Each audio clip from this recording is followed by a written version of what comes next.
In the name of Allah, the most gracious, the most merciful. My dear students, अस्सलाम वालेकुम।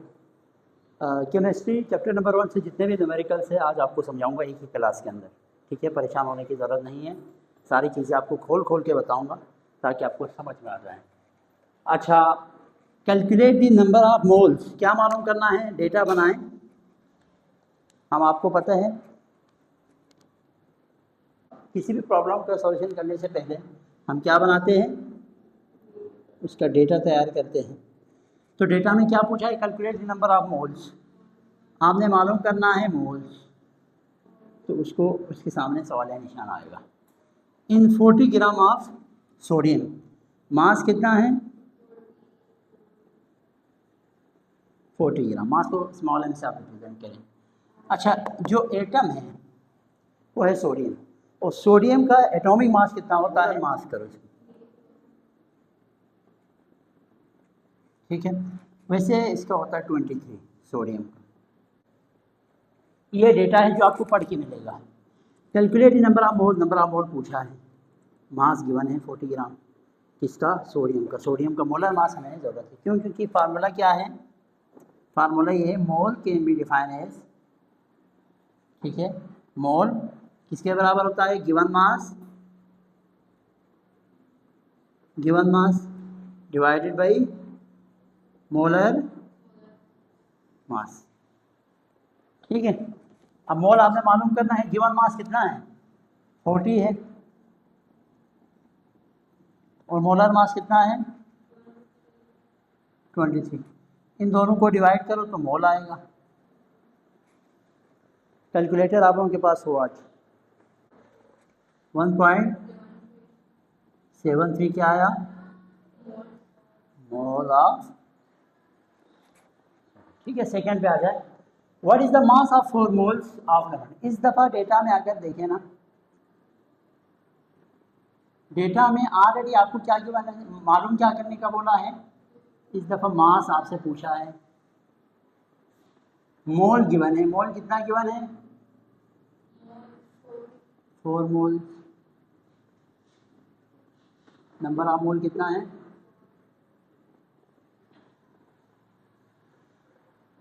अच्छा, molar mass किसका मालूम करेंगे आप? अच्छा, यहाँ पे चूंकि एटम है तो यहाँ पे इसके सामने लिखो एटॉमिक मास, यूनिट लिखो तो ज़्यादा बेहतर। अच्छा, मोलर मास किसका? Carbon dioxide. कार्बन का कितना होता है? 12 प्लस 16 मल्टीप्लाई 2, तो 12 प्लस 16 टू ज़ा 32, तो ये आया 44 ग्राम पर मोल। ये क्या आया? Molar mass of CO2, carbon dioxide का मोलर मास। ठीक है, देखें इधर देखें, अब ये पूरा सॉल्यूशन नहीं है, हमने मास मालूम करना है। मोलर मास मालूम करने का तरीका ये है, देखो कार्बन का 12 है, ठीक है, ऑक्सीजन का 16 मल्टीप्लाई 2, दोनों को मल्टीप्लाई किया, इनके मास आपने इसमें पुट करना है, मोलर मास निकालते हैं। ठीक है, अब देखो कैसे मालूम करेंगे? मोल किसके बराबर होता था? हाँ, मास और मोलर मास, यही होता था ना। अब मास मालूम करेंगे तो मोलर मास इस साइड पे आके क्या होगा? अब यहाँ पे मास मालूम करना है तो मोल से क्या मल्टीप्लाई होगा? ये जो मोल है ये मोलर मास इसके साथ मल्टीप्लाई होगा। मल्टीप्लाई हो गया, मोल की वैल्यू क्या है? 4 मल्टीप्लाई मोलर मास कितना है? 44। तो मास ऑफ क्या मालूम करना था? CO2 मालूम करना था ना। कितना आया? 176 ग्राम पर, बस ग्राम, क्योंकि मास जो है ना आप ग्राम में मालूम करेंगे। ठीक है, यहाँ GM भी लिखा हुआ हो सकते हैं, तो ग्राम या सिंपल G से भी आप रिप्रेजेंट कर सकते। तो ये इसका फुल सोल्यूशन है, यहाँ से स्टार्ट करेंगे यहाँ। ठीक है, प्रॉब्लम नंबर 3 वो कैलकुलेट नंबर ऑफ एटम्स। आप इस दफ़ा क्या मालूम करना है? नंबर ऑफ एटम्स आपने मालूम करना है, हम इसको भी दो बोल दें। Present in 9.2 gram of calcium. अच्छा, गिवन मास कितना है? 9.2 ग्राम। आपको पता है कैल्शियम है, कैल्शियम का मोलर मास कितना होगा? मोलर मास ऑफ कैल्शियम 40 होता है, ठीक है। एटॉमिक मास ये, ठीक है। अब आपने इसमें नंबर ऑफ एटम, देखो नंबर ऑफ एटम पूछे या नंबर ऑफ मॉलिक्यूल पूछे, दोनों के लिए फार्मूला सेम है। नंबर ऑफ मॉलिक्यूल या नंबर ऑफ एटम दोनों के लिए एक ही फार्मूला से होगा, लेकिन मोल मालूम करने पड़ेगा पहले, ठीक है। पहले आपको दोनों में क्या मालूम करने पड़ेगा? मोल, ठीक है। ये डेटा हो गया सॉल्यूशन में। पहला आप क्या मालूम करेंगे? मोल। अब आपको पता है दोबारा से फार्मूला पूरा लिखने की जरूरत नहीं, हम थोड़ा डायरेक्ट करते हैं। मोल किसके बराबर होते हैं? मास। गिवन मास कितना है? 9.2 डिवाइडेड बाई मोलर मास कितना है? 40। इन दोनों को डिवाइड करने से कितना आ रहा है? 0.23 क्या आया? ये मोल आया। देखो याद रखो, नंबर ऑफ एटम पूछे या नंबर ऑफ मॉलिक्यूल, अभी हमने नंबर ऑफ एटम मालूम करना है ना। इसमें तरीक़ा ये होता है कि जो मोल आए हैं ना, जो भी मोल आए उसको मल्टीप्लाई करेंगे Na से। किससे? Na का मतलब है 6.022 पावर 20। ये होता है एवोगैड्रो नंबर कहलाते हैं, ठीक है। एवोगैड्रो नंबर यानी एक मोल के अंदर इतने पार्टिकल्स होते हैं, ठीक है। 1 मोल कंटेन 6.02 एक्सपोनेंट 23 पार्टिकल्स। मालूमात की बात है। तो नंबर ऑफ एटम में मोल कितना आया?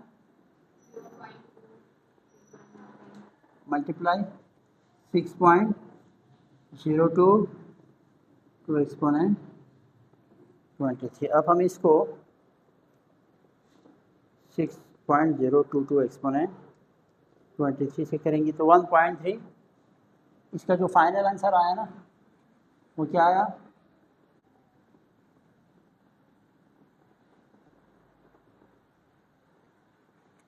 1.3 होता है।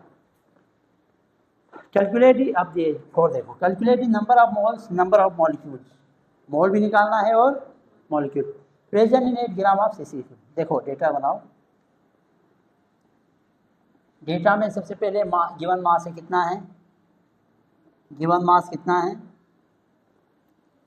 8 ग्राम। और मालूम क्या करने का पूछा है? नंबर ऑफ, अच्छा वो हम बाद में देखेंगे मालूम वाला।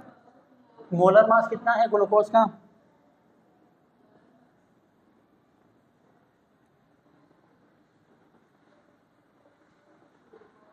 मोलर मास देखो, कार्बन का 6 मल्टीप्लाई कार्बन का 12 मल्टीप्लाई 6 प्लस हाइड्रोजन का 1 मल्टीप्लाई 12, ऑक्सीजन का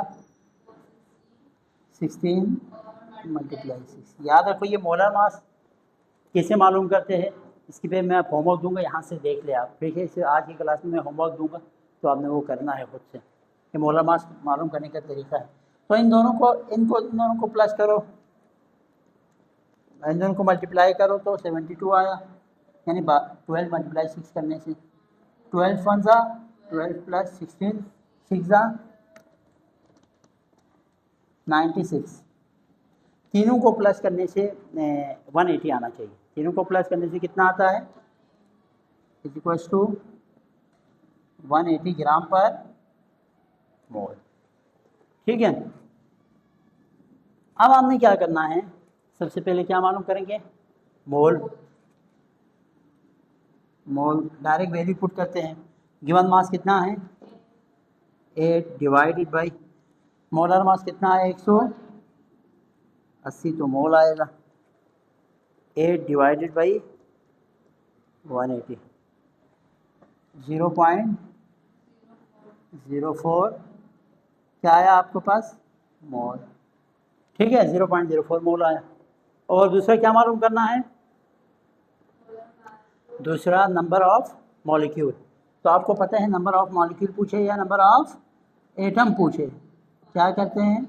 हाँ, यही होता है कि जो भी मोल है उसको 6.022 10⁻23 से मल्टीप्लाई करेंगे। तो यहाँ पे मोल कितना है, मोल 0.04 को आपने 6.022 एक्सपोनेंट 23, ठीक है, ये वेगेड्रो नंबर कहलाते हैं। मल्टीप्लाई 6.0 एक्सपोनेंट 23, तो ये आया 2.4 एक्सपोनेंट 22, ठीक है, नंबर ऑफ मॉलिक्यूल्स। बस आगे भी 2-3 नंबर आए तो नहीं लिखने का मसला नहीं है, ठीक है। 22 आ रहा है यार। अ coin of silver having 8.5 gram, silver बोला है तो देखो सिल्वर का जो मोलर मास है ना, molar mass of Ag, silver का जो मोलर मास है वो पता है कितना है, वो 107 ग्राम पर मोल। हाँ सिल्वर हैविंग जो गिवन मास है वो कितना है, वो 8.5 ग्राम। मालूम क्या करना है, मोल। तो आपको पता है मोल कैसे मालूम करते हैं, सॉल्यूशन में डायरेक्ट, ये तो आसान है।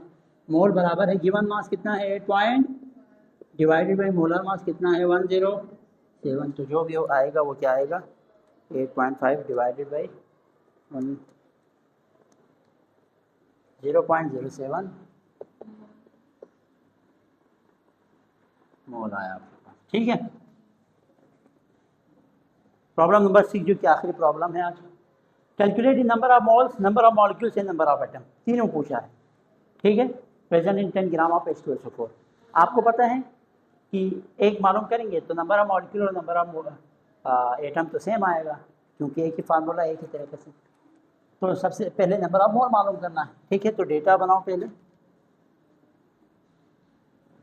डेटा में क्या गिवन है, क्या क्या मालूम करना है, मोल, नंबर ऑफ एटम और नंबर ऑफ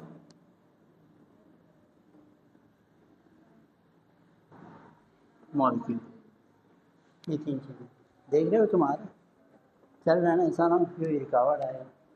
हाँ बस 17 मिनट पे पहुँच। अच्छा हाँ तीनों मालूम करने हैं। अब पहले डायरेक्ट के, अच्छा क्या गिवन है ये तो देखो, मास गिवन है ये कि कितना है 10 ग्राम है, काम अच्छा हो ये इससे। और एक मोलर मास H2SO4 का मोलर मास देखो, molar mass of H2SO4 sulphuric acid. Hydrogen का कितना है 1 × 2 प्लस सल्फर का 32 प्लस ऑक्सीजन का × 4, ठीक है। तो 2 1 जा 2 प्लस 32 प्लस 16 4 जा 64, तीनों को प्लस करो 4 प्लस 32 प्लस 2 98 आया। क्या आया 98 ग्राम पर मोल क्या है, इसका मोलर मास है। अब नंबर ऑफ सबसे पहले मोल मालूम करो, ठीक है। मोल कैसे मालूम करेंगे, मोल मालूम करते हो आपको पता है मास कितना है, मास 10, मोलर मास कितना है सल्फ्यूरिक एसिड का कितना आया 98, इन दोनों को 98, तो 0.110 क्या आया मोल। एक तो हमने निकाल दिया मोल, ठीक है। अब हम क्या निकालेंगे, नंबर ऑफ मॉलिक्यूल्स और नंबर ऑफ मॉलिक्यूल्स। आपको पता है मोल से क्या मल्टीप्लाई करेंगे 6.022 एक्सपोनेंट 23, तो मोल कितना आया हुआ है 0.10 मल्टीप्लाई 6.022, क्या आया 6.022 एक्सपोनेंट 22, क्या आया। अच्छा नंबर ऑफ मॉलिक्यूल्स भी यही है और नंबर ऑफ एटम भी यही है, ये नंबर ऑफ एटम्स या मॉलिक्यूल, ये दोनों एक ही। हाँ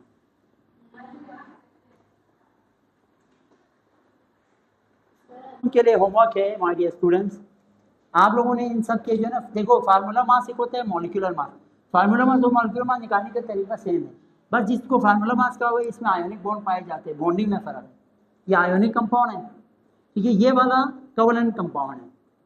तो कोवलेंट जो बॉन्डिंग होते हैं ना, अभी मैं इंशाल्लाह चैप्टर 3 इसके बाद चैप्टर 3 पढ़ाऊँगा आप लोगों को, चैप्टर 2 के काम दूंगा ऑलरेडी, ठीक है, रिकॉर्डेड काम दूंगा, वो सारा है मेरे पास, पिछले साल आप लोग को ही पढ़ाया हुआ है रदरफोर्ड वगैरह। चैप्टर 3 में स्टार्ट करूँगा नेक्स्ट क्लास में, तो उसमें मैं आपको इंशाल्लाह आयोनिक बॉन्डिंग कोवलेंट बॉन्डिंग समझाऊंगा, ठीक है। आपस में एटम आपस में जुड़ने के दो तरीके हैं, एक आयोनिक एक कोवलेंट, ये आयोनिक बॉन्डिंग के थ्रू जुड़े हुए हैं, तो इनको फार्मूला में तरीका सेम है, जिस तरह यहाँ पे सल्फ्यूरिक एसिड का निकाला है, ग्लूकोज का निकाला है, इसी तरह आपने इन सब का क्या निकालना है होमवर्क के तौर पर, इनका फार्मूला मास और मॉलिक्यूलर मास, ये क्या निकाला है मोलर मास जिसे बोलते हैं ना, मोलर मास जिस हिसाब से निकाला है ना उसी हिसाब से ये निकालेंगे, सब मोलर मास निकालेंगे, मोल मोल नहीं निकालना, सब मोलर मास निकालना है प्रैक्टिस के लिए। हाँ फार्मूला यही है ना कि एल्युमिनियम का आपको एटॉमिक मास पता हो मल्टीप्लाई 2, बीच में प्लस, ऑक्सीजन का आपको एटॉमिक मास पता हो मल्टीप्लाई 2। बेटा मोल निकालना ही नहीं यहाँ पे, इन दोनों का सिर्फ ये करना है, देखो जिस तरह यहाँ ये किया है ना, यहाँ तक, यहाँ से लेके यहाँ तक, देखो H2SO4 इसमें गिवन है, H2SO4 नहीं है, तो ये यहाँ तक 98 तक मालूम करना है बस प्रैक्टिस के लिए, समझ में आया। तो इन 1 2 3 4 5 6 7 8 कंपाउंड के सिर्फ और सिर्फ आसान से काम मोलर मास निकालना, बाकी ये दोनों रिलेवेंट है। अब अगर हमने इन सबको सही से देखा है तो इसमें हाउ मेनी मोल्स, मोल मालूम करना है 40 gram of sulphuric acid, sulphuric acid का मोलर मास निकालो, 40 ग्राम आया तो 40 डिवाइड बाई जो भी मोलर मास है, और calculate the number of moles है नंबर ऑफ मोल्स, इसमें पहले मोल मालूम करना है, देखो अलग अलग से इसके लिए भी और इसके लिए। 16 ग्राम ऑफ H2SO4 का मोलर मास निकालो, जो भी आएगा 16 से उसको डिवाइड करने से इसका मोल आ जाएगा, फिर मोल आएंगे तो उस मोल से मल्टीप्लाई 6.02 करेंगे तो नंबर ऑफ मॉलिक्यूल आ जाएगा। इसी तरह इसके लिए भी अलग से करना है, इससे 20 डिवाइड बाई इसका मोलर मास निकालो, जो भी आंसर आएगा वो इसका मोल होगा, और इसका नंबर ऑफ मॉलिक्यूल निकालने के लिए जो भी मोल आएगा उसको 6.02 से मल्टीप्लाई करेंगे तो आपके लिए इसका भी नंबर ऑफ मॉलिक्यूल निकल जाएगा। माय डियर स्टूडेंट्स, पूरे जो है ना हमारे पास चैप्टर नंबर 1 से सारे न्यूमेरिकल चार्ट में एक ही क्लास में कंप्लीट किए। अच्छा, अगर आपको ये सोल्व नहीं होते हैं, कोई गड़बड़ हो जाते हैं या आपने समझना है इसको दोबारा से सही से, तो आप हमसे पर्सनली रब्ता कह सकते हैं 034489090607। तो आप हमारा नंबर नोट कर लें, हम आपको समझाएंगे कि कैसे ये करना है। होमवर्क ज़रूर आपने करके लेके आना, अगर नहीं होता तो मुझसे रब्ता करो व्हाट्सएप पे। Thank you.